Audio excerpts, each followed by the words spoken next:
Good morning. All right, today we are going to review the distributive property. So the distributive property is if we have something, and I'm going to use letters here for a minute, and we'll do some examples. If we have something like A outside of parentheses, and inside of the parentheses, we have two things being added or subtracted together. What we do is to get those parentheses to go away, we multiply A in. So this would be A times B plus A times C. This is a minus here. It'll be a minus here, generally. Got to use those positives and negatives because these could all be positive or negative. I'll do examples, don't worry. Okay, don't forget, I'll put these notes right in the video for you so that you can look at them at any time. All right, examples, because I know that you do best just by kind of seeing it and then doing it. So say I have this, 4 times 2x plus 1. Okay, what we do here is we want to distribute. So we're going to simplify all of these by distributing. So we take whatever's outside of the parentheses and we multiply it in. So this first one is 4 times 2x. Okay, and then we'll have 4 times 1. And now because it's a plus sign here, we didn't have any negatives we were multiplying. This will stay a plus. 4 times 2x, we can multiply 4 times 2, we get 8. So here would be 8x. 4 times 1, anything times 1 is itself, plus 4. That's our answer, 8x plus 4. Okay. All right, let's try another. Sometimes you might get negatives thrown in there. You gotta be careful with those because they change our signs around, right?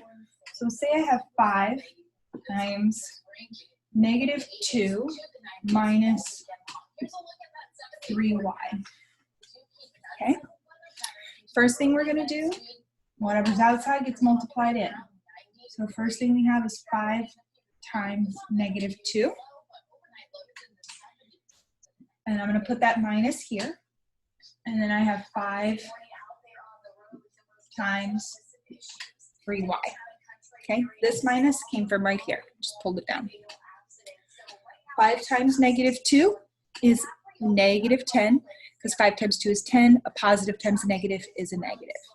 Here we got negative 10. 5 times 3y. 5 times 3, 15. We add our y in, and we keep that as a minus. Okay, if you have any questions about this, just let me know. It's not a big deal.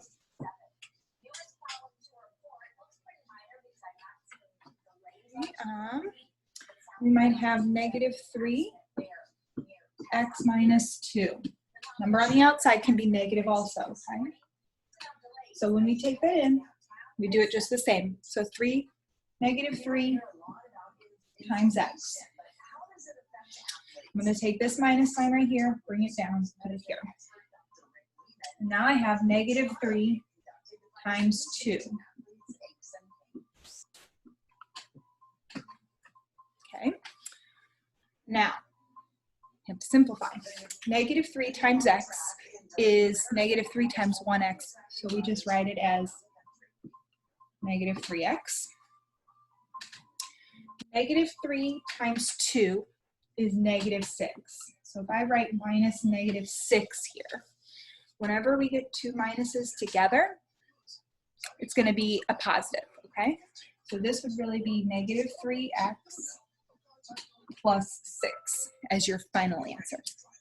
You could also, if you don't like simplifying it down here, you could say negative 3 times negative 2. You can make this minus become a negative for the 2 if you want, okay?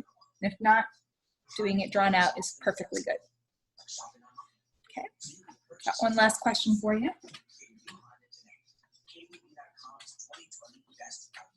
Okay, and I got 10 times negative 2x plus 5. Okay, so here again, what will our first step be? Multiply. So 10 times negative 2x. Next, we'll multiply the second part. So 10 times 5. I'm going to plus here. I'm going to bring the plus down. 10 times 5. 10 times negative 2x. 10 times negative 2 is negative 20. So here we have negative 20x. 10 times 5 is 50, and we're adding.